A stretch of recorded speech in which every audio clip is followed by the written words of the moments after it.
Hello student, here is the one more video for cloning and selection, that is part 4.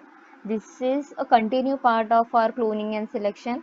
In previous part where we have talked about what is cloning, how I can efficiently perform cloning, what are the different techniques to perform, right? Now in this I'll be talking about to learn and understand how selection to be done, more specifically a screening, right? So as far as cloning is concerned, where we are trying to get exact copy of specific cell strain, so that specific cell strain can achieve with the help of a procedure called selection, right? So let's get started. Uh, Here, as I am concerned with the selection, I need to go for the isolation clones, right? Isolation technique has to be performed, right? In the way I have did my cloning, in which I have performed monolayer culture as well as suspension culture. In the same manner, the according to the type of clone cells we have to go for the specific isolation technique. So we'll talk about monolayer culture isolation technique first, and then we'll go for the suspension culture.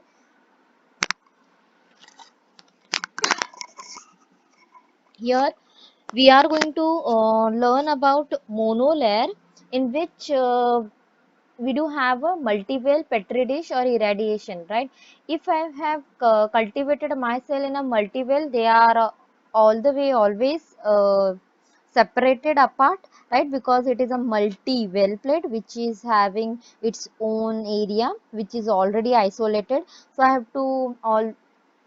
have to go for the trypsinizing of it with the individual well and allowing to check it through the microscopic observation. So in the multi-well we have by using the plate, multi-well plate, we have already started with the isolation technique. So there is no any more specific technique to go with the multi-well. But if it is case of a petri dish, you can see that in a petri dish there is no physical difference, right? The culture will propagate, right? Within a petri dish there is no barrier between those cells, those who are growing. So what I have to do, I have to just remove the media and I have to put a stainless ring, you can see here, which will make a separated compartment for the specific cell type that I am looking for, right? So I'll be dealing with this technique in a later slide. Then one more is irradiation. What I can do in irradiation, in this irradiation of course I'll be irradiating the cell that I am not interested in, and with the shielding, simultaneously shielding the colonies that I am interested to have for my propagation or cloning purpose. So I'll be shielding with the content which won't allow the rays to pass through those colony, and irradiation of the rest of the colony will degenerate it. So thus my isolation again has got successfully done. Next, isolation can be done with the help of more different techniques, that is broken fragments of cover slip. What I can do is, before plating my media and culture, I'll be putting my fragmented cover slip within that petri dish. Once that fragments are placed inside a petri dish, the colonies are allowed to grow. So the colony will be growing over the specific fragment, can be removed easily because the cover slip is in a broken form, it is a fragment. I can remove that cover slip with a specific colony and I can allow it to culture into the fresh media, so that I have isolate again with the help of broken fragment cover slip. Then capillary technique. In capillary technique, yes, we have did this before as well. What I'll be doing is I'll be allowing a cell suspension inside it. As the diameter is very lesser, only single colony will be allowed to grow at a specific part within a capillary technique, and that capillary part where you have a single colony grown, I can cut that part apart from the rest of the grown colonies, and then I can allow it to grow into the fresh. Thus I done with the isolation again. At last you have optic cell chamber for a monolayer clones, where I can grow. It is a plastic sheet, bit flexible, where I'll allow to sterile surface area is there, I allow to the cell to grow over that area, right? Once it is done, I can remove the grown cell in which I am interested by cutting that specific part with the help of lancet or else use Caesar I can use. Yes, so this is how I can isolate again in a monolayer clones. Next, monolayer where I can go with the stainless technique that I was about to explain you in my very first slide. So what you can see is here is a culture grown within a petri dish. I'll mark it with the help of a microscopic observation in which I am interested to have. Then that mark position will remain as it is. I'll be marking at the outer portion. This is my colony, right? Then I'll remove the entire media. Colony will remain as it is on its place. Then around that specific colony, I'll put a greasy silicone, that is stainless cloning rings. This cloning ring will separate apart, form a compartment around a specific colony. You can withdraw that colony out of it and can grow into the fresh medium. So there is no contamination charges of all other colony type. So this will be grown and allowed to trypsinize. After trypsinization, I can allow it to grow as a monolayer culture, right? So this is how I can perform isolation technique again for a monolayer clones. Next, in a suspension clone, how I can go for it? I'll be withdrawing certain media into my pipette. Once I did that, I can remove a colony which is there in a suspended form into the media that I have withdrawn. So I suck the medium, right, from once. I'll by this I'll be picking up. I'm trying to pick up a single colony from in its suspended form. So once it is removed out of it, there is no chances of contamination as it is in a suspended form, and I can put it into the fresh media in a new flask, then allowed to grow. Then I can have a adherent cell culture into the fresh medium again, right? So this is how I can do the close isolation in a suspension clone. Next, replica plating. There are many more other techniques. This replica technique is basically performed in a microbiological practical. What is done is you do have a media with a certain colonies grown over it, right? You have a certain tab-like structure. The tab is covered with a velveteen cloth. That cloth will be tapped over a colony with no movement of hand. It is directly tapped and removed. So that velveteen cloth will get pierced into the colony and removed out certain part of the colony, so that I can have a specific part at a specific cloth part. This tab I'll be trying to form a replica into the selective medium. What is the selective medium? This selective medium will allow only specific cell type to grow. So what happened there?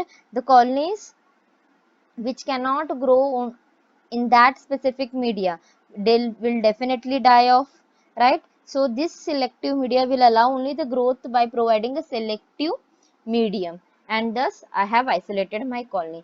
This replica plating is not having much more use in our animal cell culture, but this is one of the way we can isolate. Other type is selective inhibitor. The way we have used selective media here, I can use a selective inhibitor. As in I'm interested to have a specific cell type, right? So I'll be adding into the medium certain inhibitors that will inhibit a type other than I want, right? So my colony will be protected and the inhibitor will kill or inhibit the growth of other cells. So this is how I can perform a selective inhibitor. Genetic variants, what I can do is I can use a specific drug, right? And I'll be performing a assay, right? In that assay, I'll be checking the drug concentration at which it is going to give me a specific sensitivity. So this specific sensitivity will ranges starting from a specific cell type to a different cell type, right? So what else you can found there is as you have given a specific concentration of that drug will show a resistivity, that one specific colony will show resistivity, right?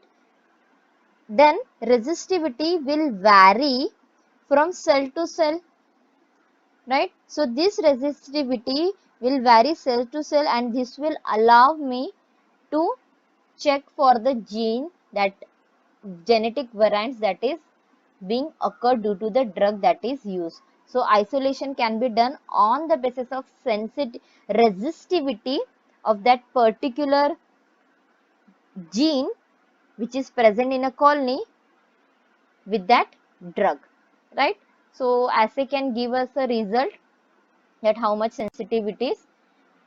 Next is we can check the selection with the help of interaction with substrate. We can go with the selective adhesion, selective detachment, nature of substrate, selective feeder layer, selection by semi-solid. So in all of this, concept is same. What concept is being followed is, I'll be allowing a specific condition to which I am interested to have, right? So in selective adhesion, what I'll be doing, I'll be providing a certain adhesions so that the colony which is I'm interested in, that will adhere to that adhesion because it is very selective to that specific adhesion, and then that only that colony will get propagated. And as in I have not provided the adhesion for the other cell type, there won't be any growth of the other cell. So I'm giving a selective adhesion within a medium itself, right, within a substrate itself. Next, selective detachment, where detachment you can see that your specific cell type will remain attached, and with the time it can get detached. So this will give me a, with the specific cell type, not time, with cell type there will be detachment. As in, if I see the fibroblast cells are there, it remain attached for say uh, 46 hours, right? After that 46 hours I can see that the data it can get removed within a substrate itself. Then I have a hematopoietic cells. This hematopoietic cells will show me the attachment with the substrate with a certain period of time, and then it will get detached. So selectively I can see that if I need to check the clones on the basis of the detachment, I can check that yes, if it is getting detached after 20 hours, that means it is my this specific type of cell. So this is a selective detachment. The nature of substrate, again I can provide a substrate that I am interested in to have, and the substrate that I provide, that the substrate will be acting with the enzyme which is present in my actual colony, and then the interaction will happen, and thus it leads to the growth and development. Again, selective feeder layer and semi-solid media. Feeder layer, what I can do is, in this feeder layer, of course, I'll be providing a layer of feeder which is going to feed my cell, but selectively to the one I am interested in. Right? We have already done with the feeder layer. If you remember, it is the one which provide all the matrix, electro. You do have a specific content, metabolite, all which supports your cell to grow. This accordingly will provide such a medium or such a condition which allows selective colonies to get grow over. Then you have a semi-solid media. Again, semi-solid media, I'll be checking for the colonies which can grow into my semi-solid media. Accordingly, I can select a colony. So these are the different way I can select, right? These are the different techniques I can go with for the selection, right?